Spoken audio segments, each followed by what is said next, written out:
Assalamualaikum warahmatullahi wabarakatuh. Jumpa lagi di channel Dokter IT Bird Farm, channel yang konsisten membahas tentang rawatan murai batu lomba dan penangkaran dunia burung. Teman-teman, tema kali ini kita ingin membahas mengenai 5 hal ya yang akan merusak murai batu. Jadi saya yakin murai batu kamu pasti rusak. Nah, itu tema yang akan kita angkat. Hal-hal apa saja yang menyebabkan murai batu kita rusak? Nanti kita bahas tuntas ya, teman-teman. Kita masuk ke intro terlebih dahulu. Cekidot.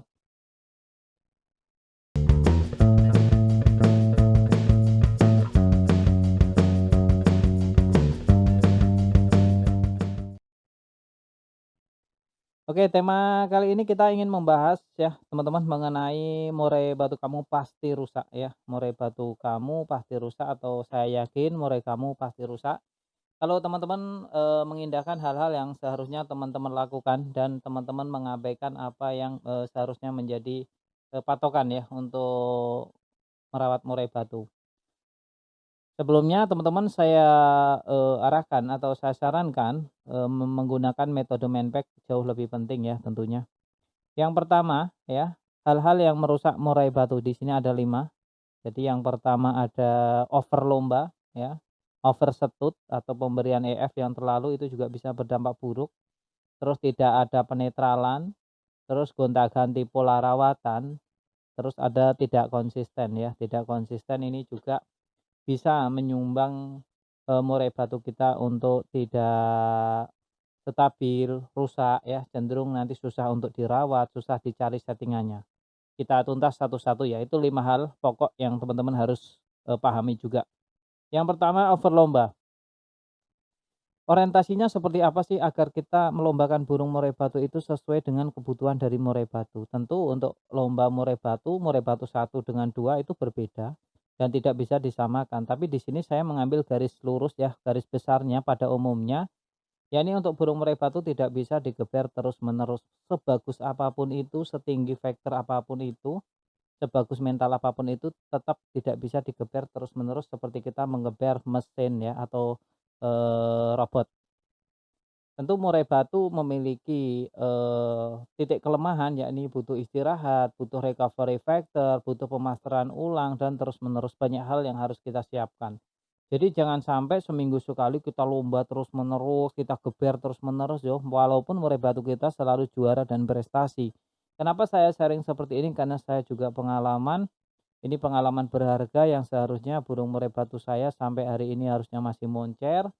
Akhirnya satu hal itu burung 99% juara, setiap minggu saya geber, bahkan sebelum seminggu juga saya lombakan dan akhirnya dia drop, jatuh bulu, dan belum bisa kita lombakan lagi teman-teman. Itulah hal-hal yang pahit yang perlu saya share ke teman-teman.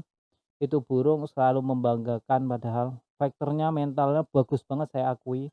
Tapi ternyata ada titik lengah di mana seharusnya murai batu itu meskipun di rumah kelihatan tengil, kelihatan bagus, ternyata ada masanya juga kelalaian kita yang mengakibatkan murai batu kita, ya tadi kita harus rela ya, untuk mengkondisikan burungnya, nggak tahu kapan sampai dia kembali lagi kita nggak akan pernah tahu, karena pada dusurnya ketika murai batu kita sudah terkena hal demikian maka harapan untuk kembali ke 100% itu sudah kecil. Makanya saya sharing banget ke teman-teman yang mempunyai murai batu, juara terus setiap minggu, saya sarankan stop, berhenti ya, kondisikan burung murai batu, jaga baik-baik.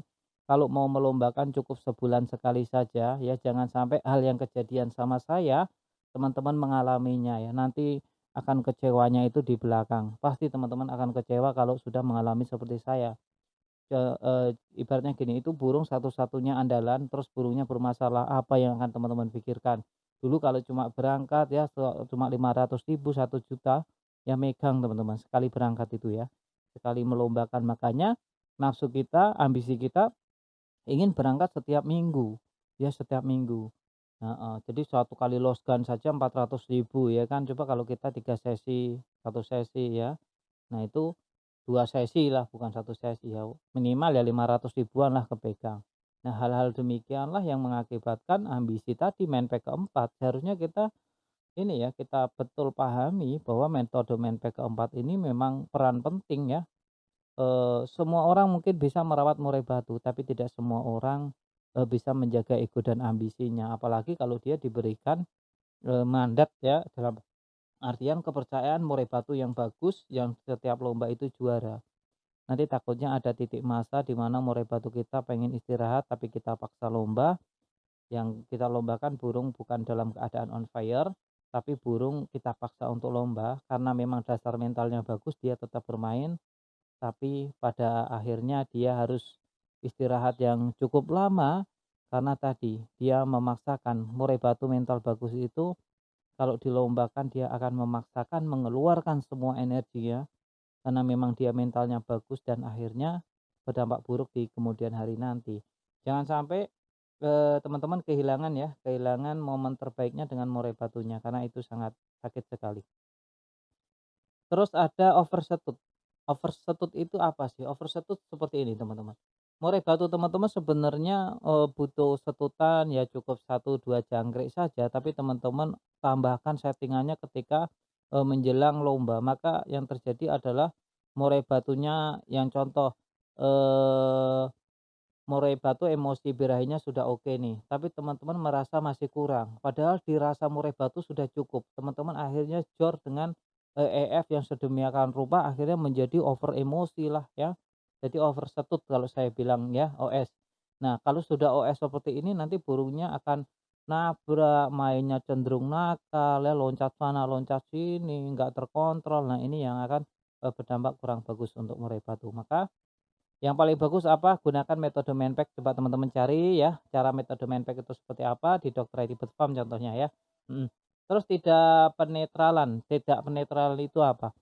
Jadi gini, murai batu kita H-1, H-2 biasanya kan kita naikkan tuh EF-nya ya, menjelang hari H kita naikkan EF-nya, terkadang di hari H masih kita setut dengan setinggi mungkin, tapi setelah hari H, setelah lomba selesai pulang, burungnya cuma kita kerodong, kita gantung doang seperti itu. Nah, ini bisa berdampak buruk pada murai batu pada umumnya.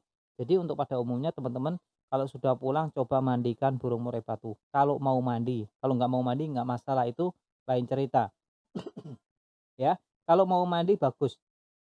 Setelah mandi ya kita, ngomong pada dasarnya aja lah, ngomong orang awam gitu, berarti burungnya seger, merasa nyaman ya, merasa nyaman nggak gelisah, yang tadinya emosi juga kalau di air kan jadi bisa meredam kembali, penetralan kalau saya bilang namanya ya. Nah ini wajib, kalau buat saya wajib, setiap melombakan yang kemarin saya bilang di murai batu saya yang mohon maaf cuma 1 kali, kegagalan itu di 99% berarti dia juara.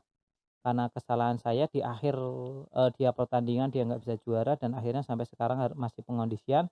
Nah itu, ya itu yang, kita belajar dari situlah.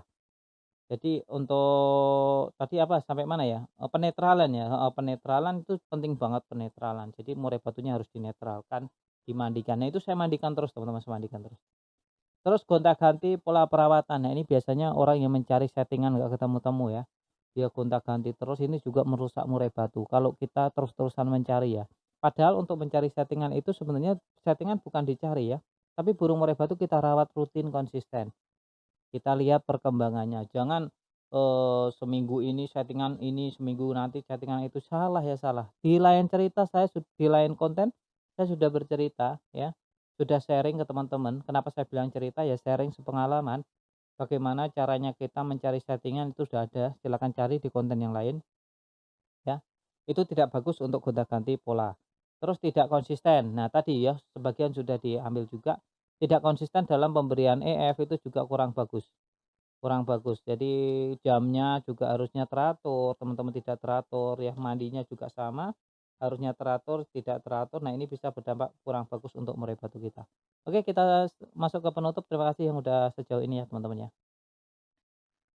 Perlu dicatat teman-teman sebelum kita mengakhiri video ini, bahwa video ini sebenarnya ditujukan untuk mereka agar lebih waspada untuk menjaga murai batunya. Tapi kembali lagi ke teman-teman semuanya, mau dijalankan silakan, enggak juga enggak apa-apa. Yang jelas saya cuma berpesan murai batunya dijaga baik-baik, jangan sampai rusak ya. Dan perlu dicatat juga setiap murai memang memiliki karakter yang berbeda-beda. Jadi setiap perawatan tidak perlu diperdebatkan antara satu dengan yang lainnya. Kalau cocok dijalankan, nggak cocok ditinggalkan. Jangan cuma sekedar membaca judul saja ya. Pahami isinya, tonton dari awal sampai detik ini. Bagi teman-teman yang menonton sampai detik akhir ini, saya kira tidak akan ada perdebatan lagi di kolom komentar. Salam sehat.